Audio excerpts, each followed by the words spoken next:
How are you feeling? Lockdown number 5. Oh, look, Danica, we're pretty frustrated, I have to say.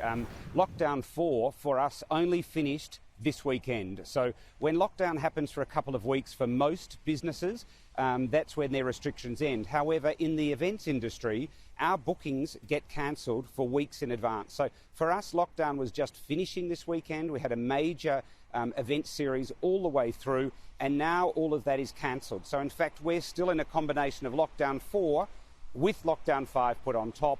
And whilst it might go for 5 days, our revenues will be destroyed for the next 5 weeks at minimum after this lockdown. So it's very different for very different businesses. And I hear Mr. Andrews was speaking today about businesses in need. I can assure him that the events industry and the sole traders thereof are desperately in need. When you look at the type of support that's now on offer, it was announced between the state and federal government. Is that enough?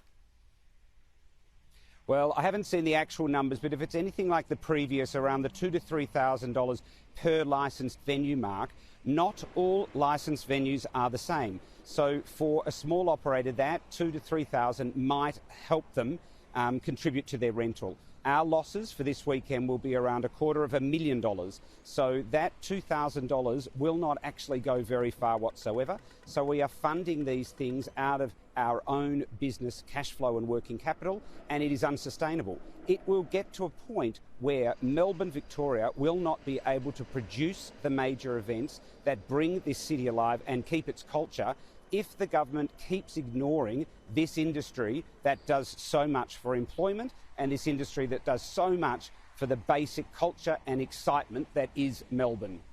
And was there a sense prior to lockdown 4 that a sense of trust was starting again in Victoria as a state that could in fact hold events, that was opening up, there was a light at the end of the tunnel, and now do you feel like that's been completely dissipated? Well, let me assure you, we've been on the phone non-stop for the last 24 hours, speaking to the entire business community, all the sporting agencies, and they're nervous. We are all in the middle of preparing for the grand final. We're preparing Melbourne Cup and AO. So these things don't just get planned a minute ahead. They are master planned right now. They need to be sold into corporates, and we must have corporate confidence. The problem with this lockdown yet again is it destroys that. And none of us disrespect that there is a health pandemic going on. However, without aligned solutions that are globally proved, we will not be able to move forward. So businesses like mine need to pay a premium to have their staff vaccinated on site straight away. Our workers are actually our frontline hospitality workers. They should have a priority when it comes to vaccination, regardless of their age. We have a youth population. We need to get them vaccinated. Rapid testing has been used very successfully globally. Wimbledon last week with our amazing Ash Barty, she was rapid tested before she met the Duchess of Cambridge, who was also rapid tested.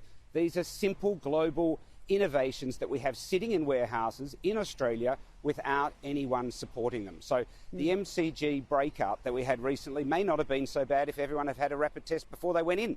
Yeah, there's certainly a lot riding on Australia's vaccine rollout at the moment. From a business perspective, how far does this latest lockdown set you back?